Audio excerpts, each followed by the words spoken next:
अयोध्या में 22 जनवरी को रामलला की प्राण प्रतिष्ठा हो रही है, जिसकी तैयारियां भव्य की जा रही हैं। परिवहन विभाग अयोध्या को लेकर के क्या तैयारी कर रही है, हमारे साथ परिवहन मंत्री दयाशंकर जी हैं। दयाशंकर जी, अयोध्या को लेकर के परिवहन विभाग क्या तैयारी कर रहा है, क्या प्लानिंग है, जिससे जो राम भक्त दर्शन करने जा रहे हैं उनको कोई दिक्कत ना हो, कोई विशेष व्यवस्था? देखिए, एक तो 22 तारीख को जो मंदिर निर्माण समिति ने जिसको आमंत्रित किया है, ऐसे जो दर्शनार्थी आएंगे जो विशेष हैं, बाकी के दिनों में भी लाखों लोग प्रतिदिन जो है अयोध्या दर्शन करने के लिए आएंगे। और अयोध्या दर्शन के बाद वो काशी, प्रयाग, चित्रकूट और वृंदावन जाएंगे, गोरखपुर जाएंगे। उनकी व्यवस्था के लिए भी परिवहन विभाग तत्पर है और अब तक के 1000 बसें हम लोगों ने अतिरिक्त लगाया है अयोध्या में। हाँ, जो अयोध्या जाने के लिए, ये 5 केंद्र से। और कौन कौन से 5 केंद्र? काशी, प्रयाग, चित्रकूट, मथुरा और गोरखपुर, यानी जो धार्मिक नगरी हैं और जहाँ बड़े से शहर हैं। लोग हवाई मार्ग से, रेल मार्ग से वहाँ पर उतरेंगे और वहाँ से हम लोग जो है बसों से अयोध्या तक ले जाने का काम करेंगे। बाकी लगातार 26 तारीख से आस्था स्पेशल ट्रेनें आने वाली हैं और एक ट्रेन में 1500 से 2000 दर्शनार्थी आने वाले हैं और देश के विभिन्न हिस्सों से आने वाले हैं।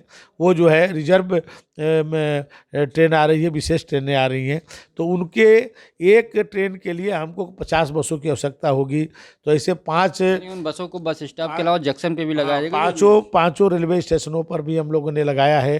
अयोध्या धाम, अयोध्या कैंट और इस तरह से जो आसपास के 5 रेलवे स्टेशन हैं, वहाँ पर 300 बसों हम लोगों ने लगाया है। और शहर के अंदर जो हमारा परिक्रमा मार्ग है उस पर लगातार बसें चलती रहेंगी, लोगों को बसों की कोई दिक्कत नहीं होगी। उसके लिए हम लोग ने जो है माननीय मुख्यमंत्री जी ने 150 इलेक्ट्रिक अतिरिक्त बसें उन्होंने दिया है और वहाँ पर हम लोग उसको भी चलाएंगे कि किसी को कोई परेशानी न हो।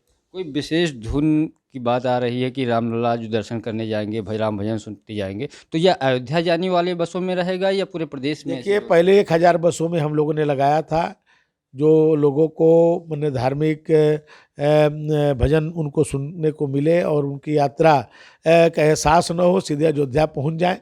लेकिन अब हम लोग सभी बसों में, उत्तर प्रदेश की रोडवेज की सभी बसों में लगाने का निर्णय लिया है और लग रहा है। और प्राइवेट जो हमारे पार्टनर हैं उनको भी हम लोगों ने कहा है कि आप अपने बसों में भी ये भजन लगाइए।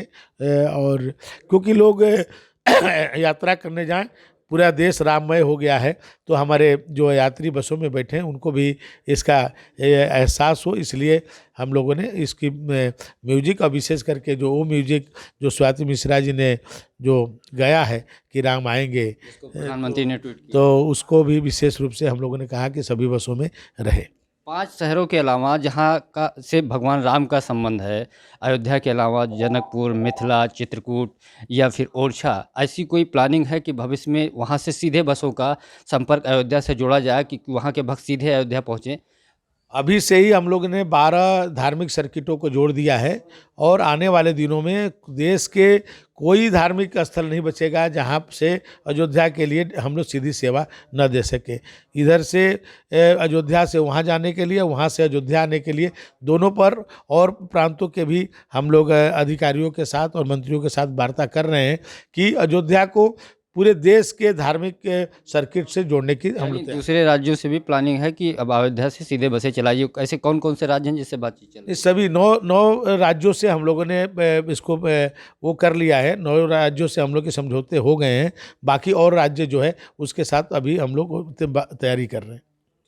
तो हमारे साथ परिवहन मंत्री दयाशंकर सिंह थे, जो 22 जनवरी को लेकर के पूरी तैयारियां कर रहे हैं और अयोध्या को 9 राज्यों से बसों की सेवाओं से जोड़ा जाएगा कि जो रामलला के, भगवान राम के दर्शन करने आ रहे हैं उनको कोई दिक्कत ना हो। अभी फिलहाल रामधुन को लेकर के 1000 बसों में व्यवस्था की गई है, जो राम भजन होगा। आने वाले भविष्य में सभी बसों को में राम भजन होगा। इसके अलावा जो प्रमुख धार्मिक स्थल हैं उससे बसों की सीधी संपर्क सेवा अयोध्या में जोड़ी जाएगी। पंकज चतुर्वेदी, TV9, लखनऊ।